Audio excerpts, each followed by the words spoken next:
ओम नमः शिवाय। नमस्कार मित्रों, वयम पर आप सभी का स्वागत है। ज्योतिर्लिंग के इतिहास की श्रृंखला में वयम के पिछले वीडियो में हमने आपको श्री ओमकारेश्वर ज्योतिर्लिंग की उत्पत्ति कैसे हुई थी यह बताया। आज हम आपको भगवान शंकर के 5वें ज्योतिर्लिंग श्री केदारनाथ की उत्पत्ति कैसे हुई यह बताएंगे। शिवपुराण के कोटिरुद्र संहिता में इसका वर्णन मिलता है। श्री केदारनाथ ज्योतिर्लिंग हिमाच्छादित प्रदेश का एक दिव्य ज्योतिर्लिंग है। हिमालय की देवभूमि में बसे इस तीर्थ स्थान के दर्शन केवल 6 महीनों के काल में ही होते हैं। वर्ष के अन्य महीनों में कड़ी सर्दी होने से हिमालय पर्वत का यह प्रदेश बर्फाच्छादित रहने के कारण श्री केदारनाथ का मंदिर दर्शनार्थी भक्तों के लिए बंद रहता है। बर्फ वृष्टि तेज होने पर इस मंदिर में घी का दीप जलाकर श्री केदारेश्वर का भोग सिंहासन बाहर लाया जाता है और मंदिर के द्वार बंद किए जाते हैं। कार्तिक से चैत्र तक श्री केदारेश्वर जी का निवास नीचे मठ में रहता है। वैशाख में जब बर्फ पिघल जाता है तब केदारधाम फिर से दर्शनार्थी भक्तों के लिए खोल दिया जाता है। जब इस मंदिर के द्वार खोला जाता है तब कार्तिक महीने में जलाया हुआ नंदादीप ज्यों का त्यों जलता हुआ नजर आता है। इस दिव्य ज्योति के दर्शन कर लेने से शिवभक्त अपने आप को धन्य मानते हैं।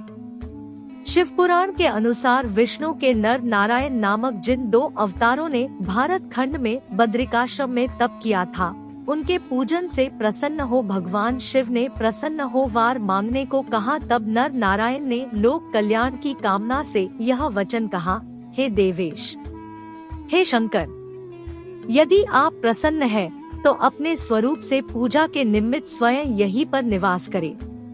तब उन दोनों के इस प्रकार कहे जाने पर उस केदार क्षेत्र में स्वयं भगवान शंकर ज्योतिरूप से विराजमान हो गए।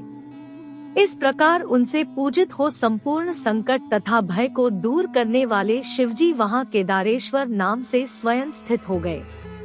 एक अन्य कथा के अनुसार कौरव पांडवों के युद्ध में अपने ही लोगों की हत्या हुई। इस बात का पापक्षालन करने के लिए पांडव तीर्थ स्थान काशी पहुँचे, परंतु भगवान शंकर उस समय हिमालय के कैलाश पर गए हुए हैं। उन्हें यह समाचार मिला। पांडव काशी से निकले और हरिद्वार होकर हिमालय की गोद में पहुँचे। दूर से ही उन्हें भगवान शंकर जी के दर्शन हुए, किंतु पांडवों को देखकर भगवान शंकर लुप्त हो हुए। यह देखकर धर्मराज ने कहा, हे देव, आप हम पापियों को देखकर आप लुप्त गए। ठीक है, हम आपको ढूंढ निकालेंगे और आपके दर्शन कर हम अपने पाप का क्षालन करेंगे। जहां आप लुप्त हुए हैं वह स्थान अब गुप्त काशी के रूप में पवित्र तीर्थ बनेगा। गुप्त काशी से अर्थात रुद्रप्रयाग से पांडव आगे निकलकर हिमालय के कैलाश गौरीकुंड के प्रदेश में घूमते रहे और भगवान शंकर को ढूंढते रहे। महेश अर्थात भैंसे रूपधारी उन शिव को पांडवों ने पहचान कर उनकी पूंछ पकड़ ली। तब वे उन पांडवों के प्रार्थना करने पर नीचे की ओर मुख कर वहां स्थित हो गए।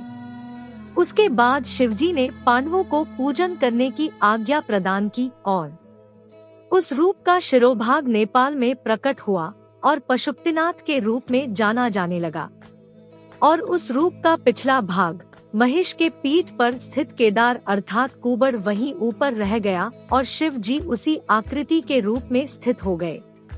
इसलिए शिव जी के प्रतीक इस लिंग को केदारनाथ नाम से जाना जाता है। महेश रूप लिए हुए शंकर जी को भीम ने गदा का प्रहार किया था, इसलिए भीम को बहुत पछतावा हुआ और भीम ने महेश के शरीर को घी से मला। उस बात को स्मरण कर आज भी उस त्रिकोणाकार दिव्य ज्योतिर्लिंग केदारनाथ को घी से ही मला जाता है। इस स्थान पर शंकर भगवान की इसी तरह से पूजा की जाती है। तो यह थी श्री केदारनाथ ज्योतिर्लिंग उत्पत्ति की कथा। हमें आशा है कि आपको यह कथा अच्छी लगी होगी। भगवान भोलेनाथ आप पर और आपके परिवार पर अपनी असीम कृपा बनाए रखे। इसी कामना के साथ हम आपसे आज्ञा लेते हैं। वयम के अगले वीडियो पर हम आपको छठवें ज्योतिर्लिंग भीमशंकर की जानकारी प्रदान करेंगे। हिंदू धर्म ग्रंथों एवं संस्कारों के विषय में और जानकारी पाने के लिए जुड़े रहिए वयम से। तब तक के लिए आज्ञा दीजिए। जय केदारनाथ।